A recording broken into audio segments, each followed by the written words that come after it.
Good afternoon, gentlemen. Thank you so much for making time. I was very excited to hear that the entry-level wages at Bank of America are going to be going up to $20 an hour. But it was disheartening in the fact that none of your enterprises do business on Guam. None of your enterprises, in fact, really do business in any of our territories in terms of business that actually employ people in our districts. And I kind of wanted to put that on the record because there's a serious disconnect in this country when it comes to job creation, and that disconnect is impacting not only my district and not only territories, but a lot of rural America. If we reference the chart that's put up there, you'll see that post-financial crisis, non-metropolitan areas have not recovered their job markets. They're still about 2 points below the norm, while metropolitan areas are 8 points above where we were in the recession. And a lot of this has to do with the fact that the job creation is happening where there's just a lot of economic activity, but part of it also is the fact that the access to credit in these areas is just a lot more pronounced. A lot of your firms are more concentrated in the metropolitan areas. In fact, 27% of the country has 2 or fewer banks. And so this is not just a territorial issue, and it's definitely not just a Democrat issue. It's a bipartisan issue. In fact, my friends in the Colorado 3rd, the North Carolina 10th, the Oklahoma 3rd, the Tennessee 8th, the Texas 5th, the Wisconsin 7th are mostly rural areas. And so I wanted to preface my question to this panel by raising all of those points and by posing a question with respect to some fiscal policy considerations that I've been working on.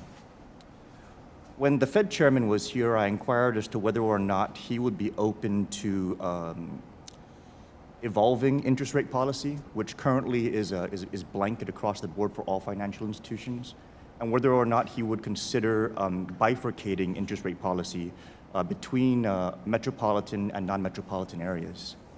And the reason why that would be a good thing is if we keep interest rates low in non-metropolitan areas, we'd have cheaper credit, we'd have more money in the pockets of consumers, and we would be able to grow jobs there. While in metropolitan areas, if we had a different interest rate policy, we would be able to combat inflation because of the population densities in those areas. So I wanted to ask the panel if you would be open to exploring the idea of evolving interest rate policy to bifurcate it between metropolitan and non-metropolitan areas. And if we can just do it on the panel. Open to exploring. I would explore, to be honest, it wouldn't work. I think it creates all sorts of arbitrage of people moving businesses in and out of those communities. I think I would do it through, if you wanted to, tax and other reforms to rebalance. I'd agree that I think that we'll always explore anything. Any idea is a good idea. We just got to figure it out. But I think if you really want to do something quickly, I think through incentives and other things, which is what my colleague spoke about, you can accomplish it faster without the worry about just off the top of my head, without the corresponding worry about how it would have impacts, as James said. Yeah, of course we would explore it, but I do think there's more direct ways to get at the issue. I would absolutely explore it, and I would explore the other alternatives as well.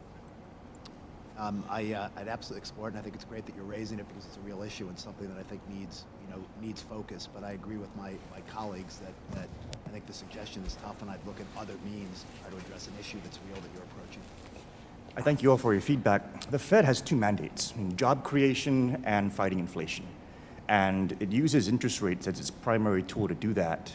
And when we have the Fed raising interest rates 9 times since the financial crisis, while non-metropolitan areas continue to be in a position where they're not recovering their job markets, it just underscores the fact that we're underserving segments of our community and we're choking off their economic opportunities because we're not looking at them and we're not treating them the way we should be if we were taking everything into consideration. But I do appreciate everyone's feedback. I look forward to working with you and trying to flesh out this kind of a policy, and maybe we can create different kinds of thresholds to be able to address the lack of job growth in non-metropolitan areas. Thank you, Madam Chair. I yield back. Thank you.